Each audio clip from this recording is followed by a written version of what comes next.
Salut à tous, VM création. On va voir les différentes façons de créer une VM. Alors, la première chose quand vous allez créer une machine virtuelle, c'est que vous allez pouvoir utiliser l'assistant. Donc l'assistant va vous guider pas à pas pour la création d'une machine virtuelle.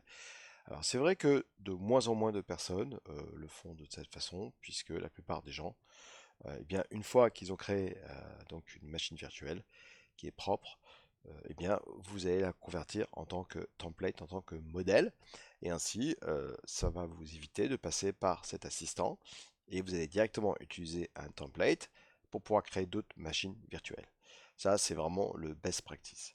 Quand vous voulez créer une machine virtuelle, donc pas à pas, eh bien, il suffit d'aller dans, dans votre Dev Center ou directement sur un serveur ESX et puis de créer votre machine virtuelle. Donc je vais vous montrer ça, comment on fait tout ça. Ok, donc je fais un cancel. Donc ici, je vais créer une machine virtuelle. Alors, vous inquiétez pas, je pense qu'il y en a certains d'entre vous qui se sont dit, bah, c'est bizarre, on n'a pas encore vu le cluster, et vous avez un cluster. Donc ça, on le verra par la suite. Mais de toute façon, ça n'a aucune incidence sur la façon dont je crée une machine virtuelle. Le seul intérêt, c'est de le faire à partir de vCenter parce que vous avez beaucoup plus de choix. Donc le cluster, on le verra par la suite comment créer un cluster. Donc je vais aller sur mon cluster et puis je vais faire un bouton droit et puis là j'ai New Virtual Machine. Quand je fais ça, vous avez plusieurs solutions. Le premier, c'est créer une nouvelle machine virtuelle. Donc là, vous allez avoir besoin d'un fichier ISO pour le créer, et puis il va vous demander toutes les informations que vous avez ici. Donc ici, vous avez du step 1 au step 8. Sinon, ce que je conseille, on va fermer cette fenêtre-là, voilà, c'est de le déployer une machine virtuelle à partir d'un template. Donc ça veut dire que un template, c'est ce qu'on appelle une golden image, dans lequel vous avez déjà installé tous les prérequis, et puis vous allez donc créer une machine virtuelle à partir d'un modèle. Donc ça, c'est le deuxième choix ici que vous avez dans la liste. Ensuite, vous pouvez cloner une machine existante.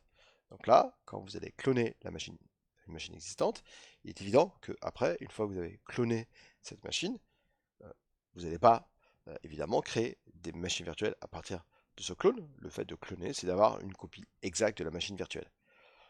Pourquoi pas un processus qui va cloner une machine importante, et si elle tombe, vous n'avez plus qu'à allumer la machine qui a été clonée, puisqu'elle a exactement la même caractéristique que la machine source d'origine.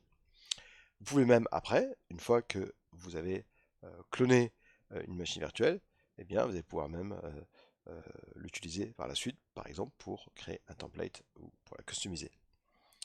Ensuite, vous avez cloné une machine virtuelle dans un template. Donc ça va être intéressant, puisque vous allez prendre une machine virtuelle, et puis vous allez en créer un template. Un template, et puis ensuite, il suffira de créer une customisation, on verra ce que c'est, et puis vous allez pouvoir, donc à partir de ce template, créer d'autres machines virtuelles. Dans ce cas-là, il faudra prendre cette option-là. Ensuite, vous pouvez prendre un template qui existe et le cloner.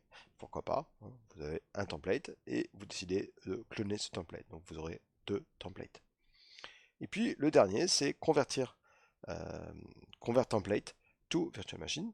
Ça, c'est quand vous avez créé un template et puis vous imaginez que vous avez oublié dans le template de mettre certaines informations. Donc vous pouvez la reconvertir en machine virtuelle, ajouter ce que vous avez oublié et ensuite la reconvertir en tant que template. Donc on va prendre le premier choix qui crée une nouvelle machine virtuelle. Donc pour ça, vous faites Next ici et puis vous donnez le nom de la machine virtuelle. Donc imaginons que je vais l'appeler ici, donc VM4. Je choisis mon data center, je fais Next ici, et là, il me dit, OK, sur quelle machine est-ce que tu veux la créer?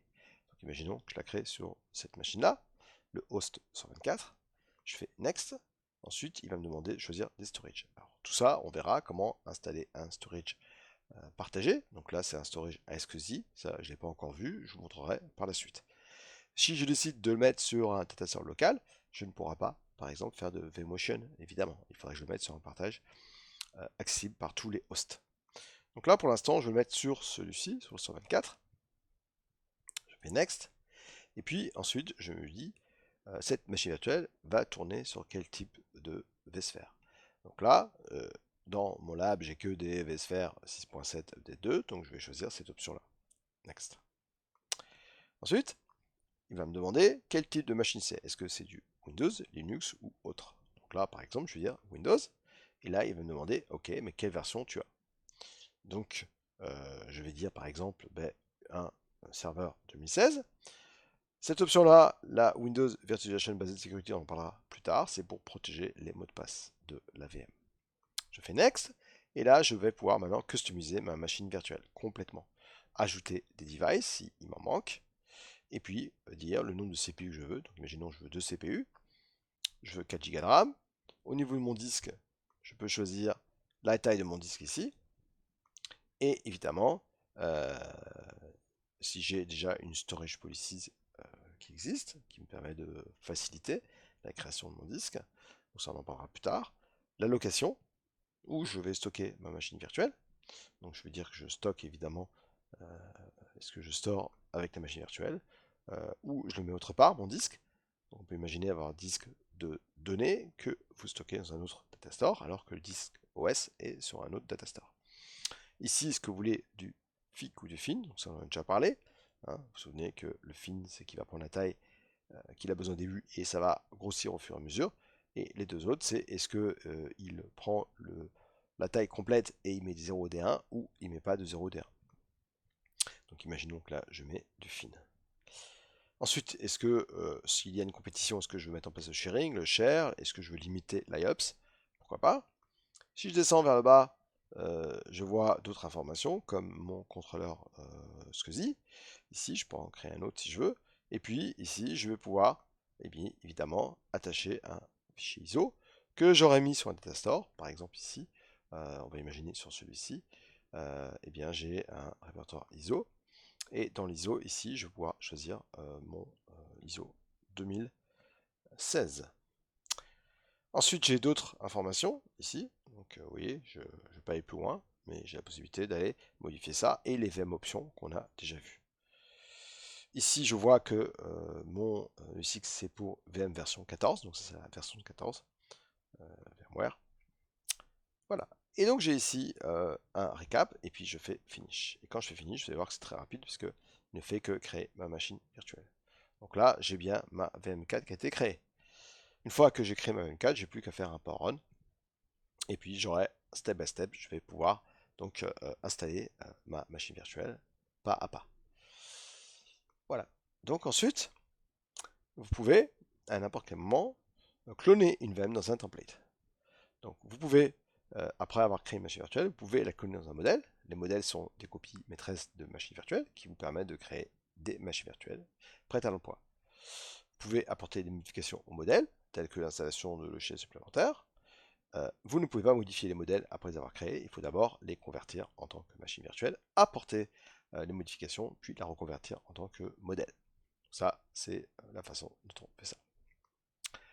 Ensuite, donc, cloner un template dans un template, ça c'est une possibilité, et puis convertir un template en VM. Donc, si je vais ici, et que, imaginons que ma machine est prête, elle a été installée entièrement, donc là c'est pas le cas, mais on peut imaginer, eh bien je peux faire un bouton droit sur cette machine-là, et puis évidemment je peux faire un clone to template.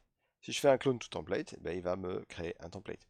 Si je fais un clone to VM, il va me créer une VM. Donc clone to template, c'est très pratique puisque vous allez pouvoir, une fois que la machine est complètement installée, la cloner en tant que template. Ou la cloner et la mettre dans une librairie, Content Library, dont on en parlera par la suite. Donc ça, c'est quelque chose de très intéressant. Donc vous voyez, vous avez plein de possibilités pour créer votre machine virtuelle. Vous pouvez même le faire si vous voulez en PowerShell, on parlera du PowerShell à la fin du cours. Donc ça, c'est les différentes façons que vous avez pour créer une machine virtuelle. Je vous conseille d'utiliser les modèles. Donc ça, c'est quelque chose de très intéressant. Pour créer un modèle, vous le voyez ici, et puis vous voyez par exemple que là, j'ai un modèle. L'icône n'est pas le même, hein. Ça, c'est un modèle. Ça veut dire que si je fais un bouton droit, je peux évidemment faire un New VM from this template, le convertir à nouveau en machine virtuelle pour apporter des modifications, le cloner dans un template, avoir un autre template, ou le cloner dans une librairie. Donc voilà les différentes solutions que vous avez. pour la création de machines virtuelles. Voilà, je vous remercie, bye bye.